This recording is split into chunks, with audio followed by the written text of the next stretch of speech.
ঈদের ২ দিন পরপরই আমাদের বাসায় সকল আত্মীয়স্বজন একত্রিত হয়েছিলাম।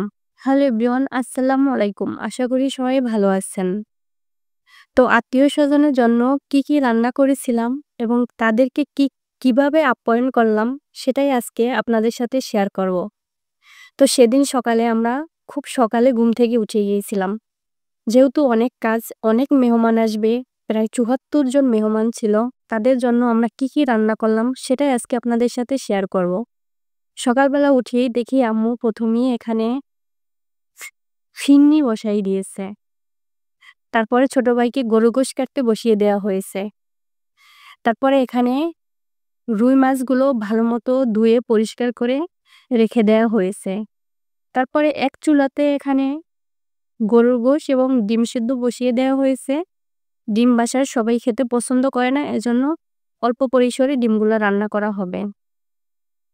তারপরে এখানে আমি রান্না করব রোস্টগুলো। রোস্টগুলোতে ১ম এই আমি লবণ মেখে নিয়েছি। লবণ মেখে আমি কিছুটা সময় রেখে দিব। তারপরে আমি রোস্টগুলো ফ্রাই করব।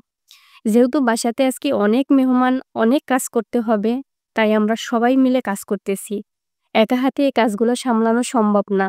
ঘরে বাহিরে অনেক কাজ। বাসা গুছাতে হবে, বাইরে রান্না করতে হবে, অনেক রান্না। তাই বাসার ভিতরের চুলাতে, বাহিরের চুলাতে, সব চুলাতে আমরা রান্না করতেছি। এবং আমাদের পাশের বাসার মামি এসেও আমার আম্মুকে হেল্প করতেছিল। এখানে পেঁয়াজগুলা কেটে দিচ্ছিল পোলাও এবং রোস্টের জন্য। এখানে আমি রোস্টগুলা ভেজে নিচ্ছিলাম এক চুলাতে। রোস্টগুলো ভাজা হয়ে যাওয়ার পরে আমি এখানে ডিমগুলো ভেজে নিচ্ছিলাম। দেখেন আমার ডিমগুলোও কিন্তু ভাজা প্রায় হয়ে গেছে। গরু গোশটা অন্য চুলাতে বসিয়ে দিয়েছি, কারণ গরু গোশটা হতে কিন্তু অনেকটা সময় লাগবে।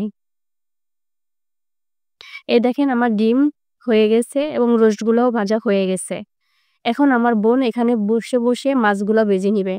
যেহেতু মাছগুলো ভাজতে অনেক সময় লাগবে, তাই এখানে আমি আমার বোনকে বসিয়ে দিয়েছিলাম মাছগুলো ভাজার জন্য। এখন ভিতরেতে এসে দেখতেছি ভিতরের চুলাতে আম্মু এখানে ডাল, সাদা ভাত এবং এখানে ফিরনি বসিয়ে দিয়েছে। ফিরনিটা তো সকালবেলা উঠেই বসিয়ে দিয়েছিল, কিন্তু ওখানে একজন সবসময়ের জন্য বসিয়ে থাকা লাগে ফিরনির জন্য।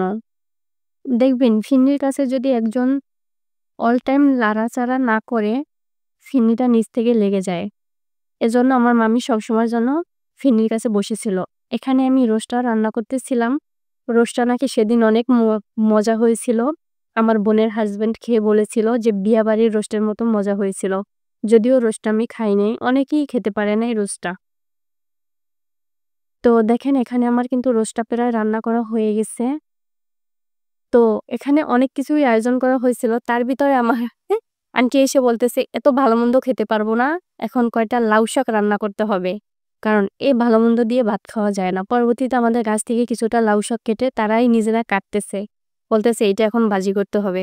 তারপর তারাই নিজেরা কাইটা ধুয়ে দিল এইটা রান্না করার জন্য। এখানে এই যে মাছ রান্না করা হইতেছে। মাছটা ৩ বারে রান্না করা লাগতেছে।